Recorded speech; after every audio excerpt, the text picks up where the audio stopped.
We are in the next week of the series Into the Unknown. I'm actually not sure. I think we're on the third week now. We're all out of order because Zach had to go have a baby. Like, what the heck, man? What are you doing? And that actually is relevant because Into the Unknown, they now have three little boys. So that's going to be an adventure for them, you know. You would think, well, they've handled two so far, but you had that third. I feel like there's and I think some people can attest to this. That third one is where things really go off the rails, right? Yeah, it's like anybody can juggle two balls, right? But you had that third ball. That's where the real work starts. No, I'm kidding. It is. Having one kid is going to be a challenge for me, I think. But so we're talking about changes. That's what we're talking about in this series. We're talking about change, good change, bad change. And there's one thing that's true about change. It's uncertainty. You never know what is going to come at you. You just know that change is going to happen. So I'm gonna open the floor up and try to be a little civil. What are some changes that you all go through in middle school? What are some changes that middle schoolers go through? What are some of the changes you guys have gone through over the last year, 2 years, 4 years, if you're in 8th grade? You say voice cracking? Yeah? That's a big change. New friends? Yeah. Different school? Yeah.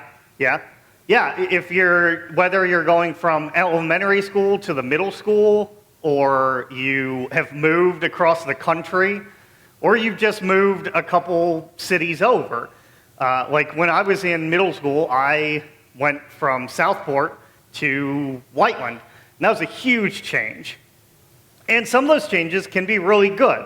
Like, one of your parents is getting remarried, so now you have this whole other side of the family that you get to meet and you get to interact with, and all these people that you didn't know before. Or you are on a sports team and now, like, you're moving up, you're on the starting lineup for the football team, or you're on varsity.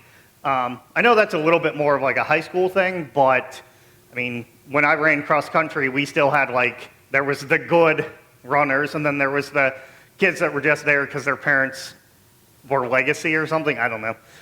I joined cross country because my dad was like a medal award-winning cross country runner in high school, and the coach was his best friend, so I kind of had to. But then I ended up really enjoying it and being varsity 3 out of the 4 years in high school, and that's only because I had a surgery, not because I wasn't a good runner. Or you move into a new house, and you have a bigger room. And these are all really good things, right? And those are just the positive things. But also, change can be really difficult to deal with, especially when it's maybe not a lot of great things. Like, you just went through a really bad breakup, or your parents are getting separated. And the biggest thing about change is, one of the biggest things about change, you can't really control it. The uncertainty, the lack of control. Like, you can't change the fact that you moved to a new school. You can't change the fact that you're maybe in a different class. You can't change the fact that your parents are getting divorced, or you failed a test, or your best friend has decided to join a different friend group. You can't change these things. So sometimes when something changes in a way that we don't want it to, it feels like something has fallen apart in our lives. And we just want, like you say to yourself, I want things to go back to the way they were. But a lot of times, that isn't possible. Sometimes going into the unknown means that whatever feels broken simply can't be fixed. And that can leave us feeling angry or scared or frustrated or even helpless. Maybe you're going through some changes like that. Maybe over this last year you've dealt with some things that you never expected to happen. If you ever feel like that, just know that you're not the only one. Every person who has ever experienced difficult or painful changes in their lives has thought the same thing. They just want things to go back to the way they were.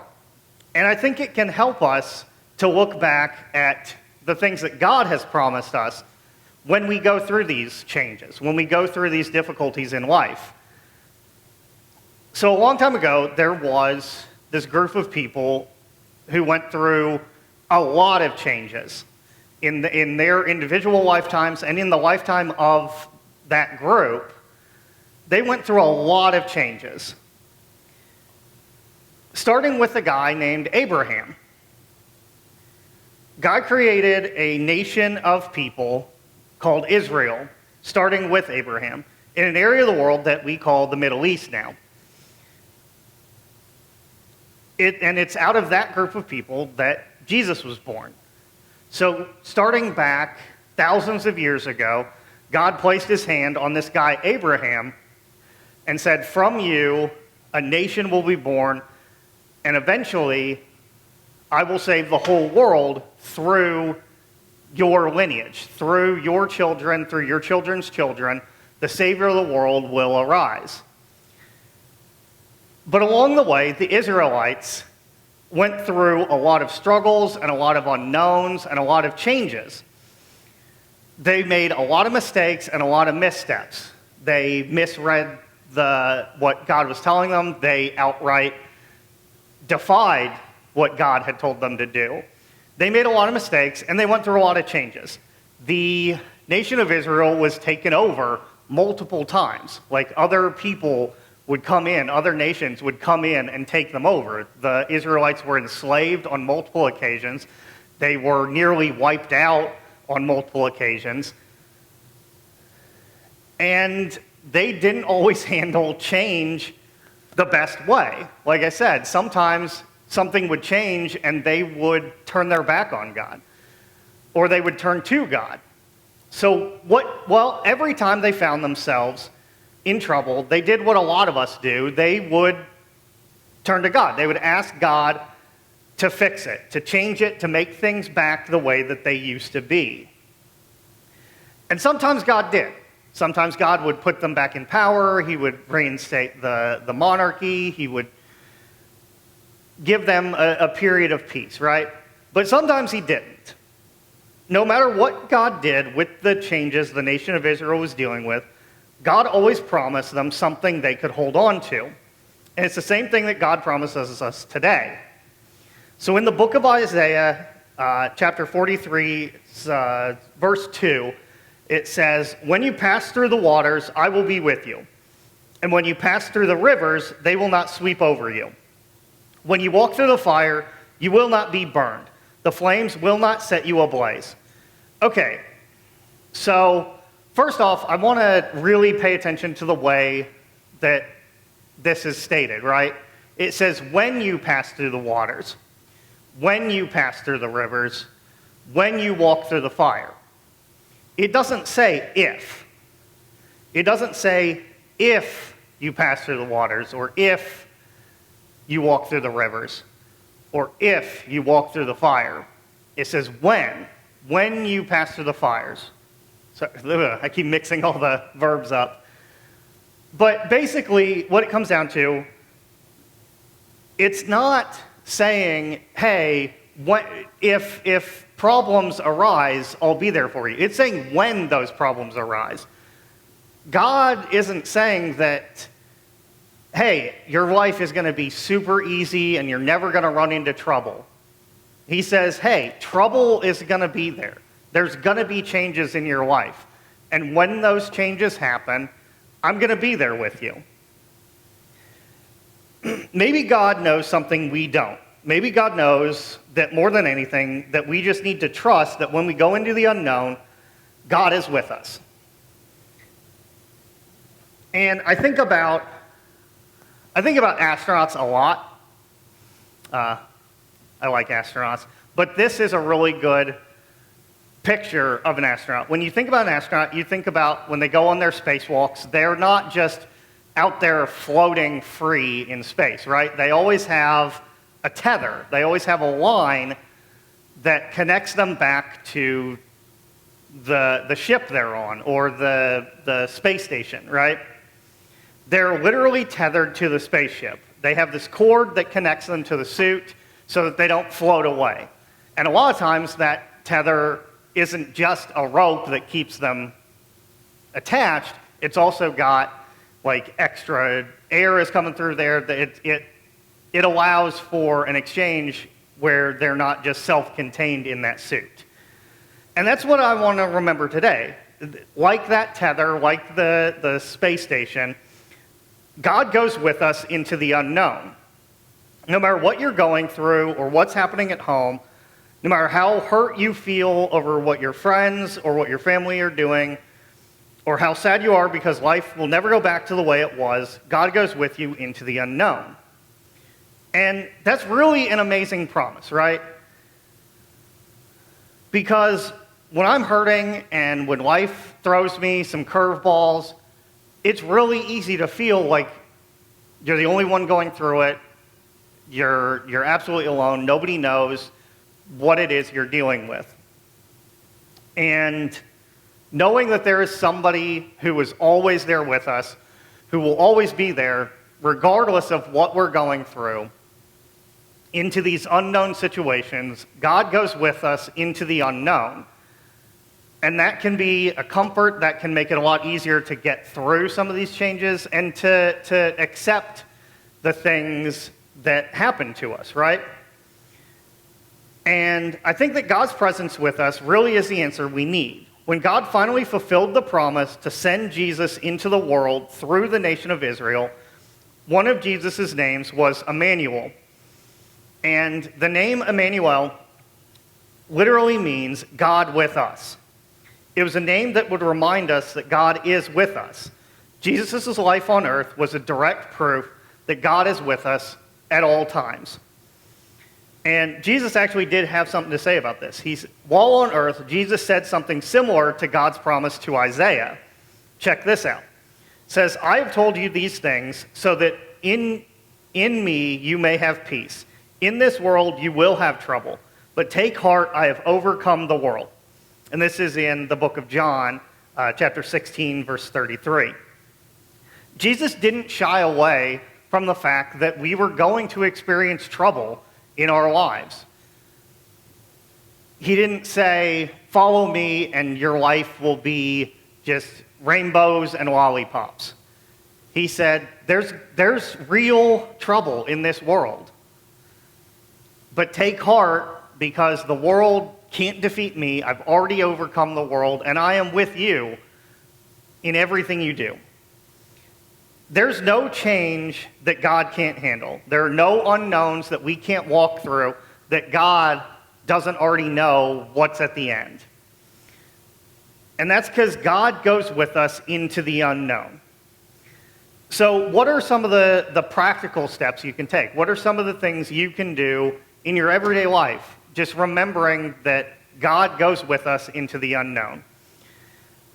Here's some decisions. First, make a decision to trust God in the middle of the unknown. We have to trust that God is with us regardless of what we're going through, regardless of the uncertainty we feel. Make the decision to trust God. Choose to believe that God is with us and he will not abandon us in our struggles. Maybe for you, that means saying out loud, God is with me. Maybe it's writing it down or asking a friend to remind you, or it might mean memorizing one of the verses that we read today to help you when you are going through those changes and you need that reminder that God is with us. Second, act like God is with you. God's very spirit lives inside of us. God couldn't be any closer. You can talk to God at any time. Prayer doesn't just have to be like 5 minutes in silence with your head down, your arms, your hands folded.